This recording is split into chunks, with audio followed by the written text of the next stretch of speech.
Están bienvenidos a una nueva mañana de radio. Estamos estrenando el martes 27 de enero. Esto es Más de Uno. Esto es Onda Cero. Déjenme que les cuente una historia que esta es muy corta. Verán, Karen Butler fue al dentista porque había perdido un diente y necesitaba un implante. La intervención fue sencilla, o sea, sedación, taladrito en el hueso, el perno y pieza nueva. Al despertarse, notó que su voz sonaba distinta, pero lo atribuyó a la inflamación. Unos días después, la inflamación había desaparecido, pero su nueva voz no. El acento lo raro era el acento con el que hablaba Karen. Karen Butler, nacida en Illinois, residente en Oregón, solo una vez había salido de su país para unas vacaciones en México, hablaba de repente con acento extranjero. No podría decir de dónde exactamente, era una mezcla de inglés británico con una suerte de dialecto transilvano, según le dijeron los que la examinaron, ¿no? Los médicos estaban perplejos. A base de pruebas acabaron diagnosticándole un trastorno muy inusual que se llama síndrome del acento extranjero, que consiste en que el paciente, debido a causas inciertas, modifica su forma de articular sonidos y da la impresión de que habla con acento de fuera, aunque siga siendo el mismo ciudadano de dentro. La historia la cuenta el neurólogo Mark Digman en su libro Rarezas, casos peculiares del comportamiento del cerebro, donde cuenta también este otro caso que igual hoy viene a cuento. Un grupo de pacientes que estaba siendo tratado de la próstata, a la mitad de los pacientes se les dijo que el fármaco que estaban tomando podía provocarles disfunción sexual. A la otra mitad no se le dijo nada. Y ocurrió que entre aquellos que estaban avisados, los casos de disfunción sexual fueron el triple que entre los que estaban a por uvas. Se llama efecto nocebo y es como el gemelo malo del efecto placebo. O sea, una expectativa negativa puede convencer a tu cerebro de que el efecto nocivo, en efecto, se está produciendo. El efecto nocebo. El síndrome del acento extranjero y el efecto nocebo. Han pasado casi 2 años desde que el Congreso de los Diputados abrazó, con mayoría abrumadora de la que solo se autoexcluyó Vox, la iniciativa de 600.000 españoles, 600.000 firmas y cientos de asociaciones para que se ofreciera una salida a las casi 500.000 personas que, nacidas fuera de España y sin los papeles en regla para permanecer aquí, permanecen de hecho aquí, muchas desde hace años, y ansían poder arreglar su situación para seguir viviendo y trabajando en España, como de hecho ya hacen. Votos emitidos 343.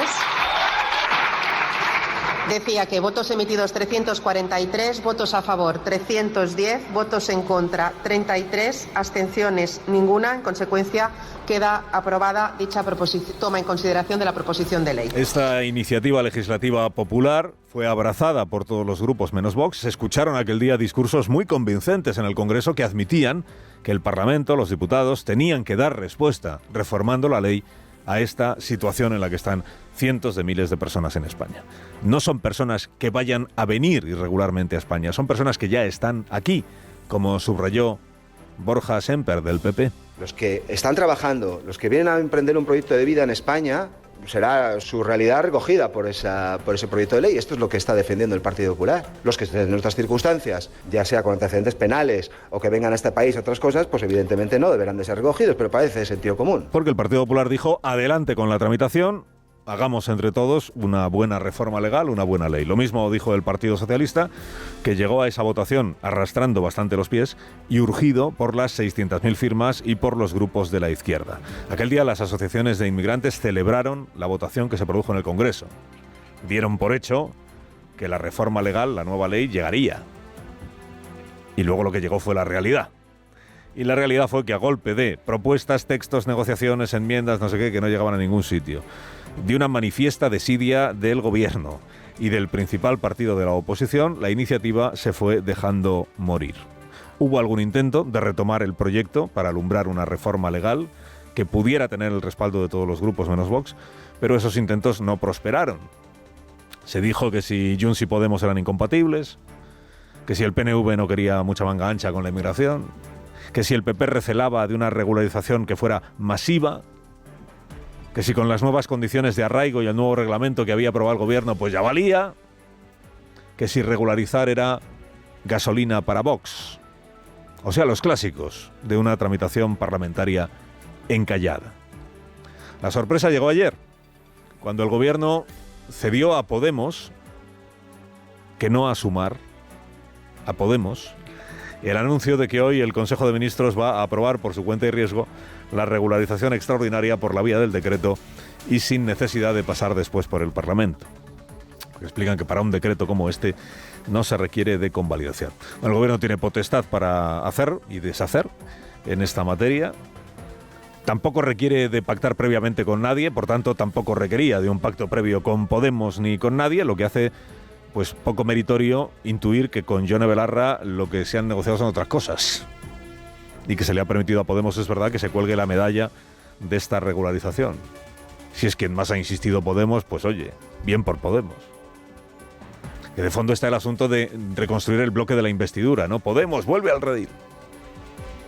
Y a ver si así Podemos ahora apoya la cesión de las competencias, la cesión de las competencias migratorias a Cataluña, que es lo que se había comprometido el gobierno con Junts, y a lo mejor así Puigdemont pues dicen, bueno, van cumpliendo y entonces se reconstruye el bloque de la investidura. Bueno, podría ser. Pero claro, como el gobierno podría haber aprobado este mismo decreto en los últimos 2 años o año y medio, bueno, incluso podía haberlo aprobado en los últimos 7 años y 8 meses que lleva gobernando, lo tiene en bandeja el PP y de hecho ya lo ha dicho, para decir que esto es una maniobra de distracción, una cortina de humo para ocultar los trenes de cercanías en Cataluña, el caso Adamuz, a Óscar Puente, en fin. Bueno, esto también está en el guión. Las maniobras de distracción según la oposición. Pero hay casi 500.000 de personas que viven y trabajan aquí hoy y que van a dejar todo eso en segundo plano. El porqué, la maniobra política, a quién conviene, la estrategia, la táctica. Porque para ellas la puerta que se abre supone un cambio sustancial.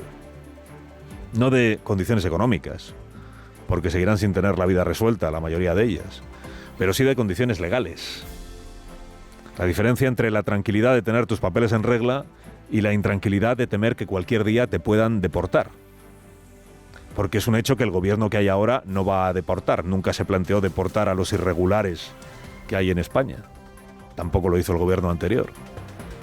Pero si algún día cambiara el signo del gobierno, podría llegar al poder un partido que quisiera deportarlos a todos. Y esa intranquilidad, pues, ahí estaba. Hoy el gobierno va a concretar el procedimiento, va a concretar los requisitos, va a concretar los plazos. No tener antecedentes penales, como decía el PP, pues va a ser uno de esos requisitos. Surgirán pronto los profetas, que ya están afinando sus voces, que advertirán de que al dar papeles a tantísimas personas a la vez, España se levantará hablando con acento extranjero, como Karen Butler. El síndrome del acento extranjero. Y habrá quien crea percibir esta misma tarde, recién aprobado el decreto, terribles efectos nocivos de esta medida, como avalanchas de sin papeles en las fronteras decididos a invadirnos para apropiarse de lo nuestro, ¿no? Como si en lugar de ecuatorianos o marroquíes o sudaneses fueran Donald Trump en Groenlandia. Vienen a por lo nuestro, nuestras costumbres en peligro, y a ver ahora qué hacemos. El efecto nocebo. De tanto advertir de las consecuencias nocivas, las empezarán a notar esta misma tarde. En realidad, todas estas personas que son susceptibles de apuntarse a la regularización extraordinaria, concernidas por esta medida, en realidad todas estas personas ya viven, ya conviven, ya trabajan aquí. La mayoría de ellas ya hablaba español antes de venir aquí, porque vienen de países donde se habla español. Otras muchas lo han aprendido o lo chapurrean, ¿no? Conviven con quienes sí tenemos papeles aquí, y sabemos de sobra de su existencia, de su presencia y de que no han encontrado hasta ahora la manera de corregir su situación irregular, o sea, de poner su vida en orden. A diferencia de quienes, por tener padres españoles y habernos quedado aquí, hemos tenido siempre una vida, en comparación con la suya, francamente ordenada. Esforzada, sin que nadie nos regalara nada, trabajando como los que más, pero con los papeles en regla desde el día que nacimos, que no es poco. Mira, ¿quién lo habría dicho? Estas cosas pasan. El responsable de la comisión que investiga el accidente de Adamuz se ha convertido de pronto en el testigo de cargo contra el ministro Óscar Puente. La comisión está adscrita al ministerio, se lo recuerdo, lo contamos hace 8 días, está adscrita al ministerio pero goza de independencia. Bien es verdad que el lunes fue saludada por una legión de comentaristas como una suerte de grupo de jubilados a las órdenes del ministerio, a los que no había que hacer el menor caso porque eran peones que le harían el caldo gordo a la versión gubernamental. Bueno, ¿quién habría dicho que 8 días después nadie pondría en duda el buen criterio de la comisión de expertos y la valoración que ayer hizo su presidente en una entrevista con el Colegio de Ingenieros de Caminos. Todo parece evidenciar que la causa principal, el origen de toda esta tragedia ha sido la rotura no tanto del carril como de una soldadura. ¿Por qué se encontraba así esa soldadura? ¿Cómo se podría haber detectado? Etcétera, etcétera. El juntar dos carriles de épocas distintas en principio no es causa de ningún tipo de anormalidad, siempre que se tenga en cuenta, siempre que se haga bien. Estoy plenamente convencido de que vamos a llegar al fondo de la cuestión. La soldadura no aguanta, la cabeza del raíl se suelta, los vagones siguen pasando, van acusando ya el desnivel y finalmente se rompe un trozo del raíl, tumba el resto del raíl o cae el resto del raíl. Bueno, no significa que esté probado que fue el hecho de que hubiera un raíl antiguo soldado con un raíl nuevo lo que hiciera fallar esa soldadura. Esto está investigándose. Hay otros raíles antiguos soldados a raíles nuevos donde no se rompió nada. Por eso está investigándose. Y ahí sigue adelante y parece que a buen ritmo esta investigación técnica. Esta entrevista del ingeniero Barrón le ha generado un serio problema al ministro Óscar Puente. ¿Por qué? No por haber ocultado nada, sino por esta frase temprana, que ya lo subrayamos ayer, a comienzos de la semana pasada pronunció el ministro y que ahora se le vuelve en contra. La vía es una vía completamente renovada, es una vía en la que se han invertido 700 millones y en concreto en ese tramo concluyeron los trabajos de sustitución de cambios, de desvíos, etcétera, en el mes de mayo de este año. La vía completamente renovada, esto lo dijo el ministro el lunes, 19 de enero. El viernes 23 fue su subordinado, el presidente de Adif, quien informó de que el punto de la vía objeto de sospecha era la unión de un raíl de los antiguos con un raíl de los nuevos. Esta soldadura unía el carril que existía antes de proceder en mayo a la renovación del desvío con el carril que se ha dispuesto nuevo con el desvío. Claro, si hay raíles de los antiguos, pues es que la renovación no ha sido completa ni integral. Óscar Puente alegó ayer que la expresión renovación completa es una expresión técnica que no significa que se sustituyan todos los materiales antiguos. Renovación integral lo que quiere decir es que esa vía se renueva de punta a punta, no en todos sus elementos. Se revisa íntegramente y se sustituyen todos aquellos elementos que técnicamente se considera deben ser sustituidos. Y luego imputó ignorancia a Miguel Tellado por no saber lo que era una renovación integral. Dijo que se informe antes de sacar a pasear su ignorancia. Con tan mala fortuna de que a esa hora estaba grabando esta entrevista el presidente de la Comisión de Investigación del Accidente. El presidente de la Comisión de Investigación es un ingeniero con 40 años de experiencia en Adif. O sea que muy ignorante no parece el señor Barrón. Todos creíamos que se había hecho una remodelación, una renovación integral de la línea Madrid-Sevilla después de 30 años de funcionamiento y no ha sido así. Se han renovado los desvíos, que era una parte que por lo visto presentaba algunos problemas que podrían llegar a ser críticos, y alguna parte más del carrilaje y algún elemento más que vamos a comprobar. Y precisamente ahora es una de las cosas que hemos pedido a Adif, que nos informe de exactamente qué se ha hecho, por qué y por qué unos tramos sí y otros tramos no. No es un ignorante quien lo dice. Es el ingeniero que tiene encomendada la dirección de la investigación. Y que ha dicho algo más en esa entrevista, seamos justos y contémoslo todo. Ha dicho también que Óscar Puente le dijo: eres completamente libre de hacer y decir lo que creas conveniente. Tú y tu equipo sois completamente independientes. Lo digo por aquellos analistas que sostenían que el gobierno estaba aplicando la estrategia del apagón y que deben de estar perplejos al ver un primer informe oficial solo 5 días después de los hechos y ver al investigador jefe adscrito al ministerio dejando mal al señor ministro y abriendo la puerta a una posible responsabilidad de la administración por el fallo de la soldadura o de la vía. Y sin que nunca, por cierto, se haya puesto bajo sospecha a ninguna empresa privada, a diferencia, una vez más, de lo que pasó cuando el apagón. Escuchas a Alsina en Onda Cero. Dirección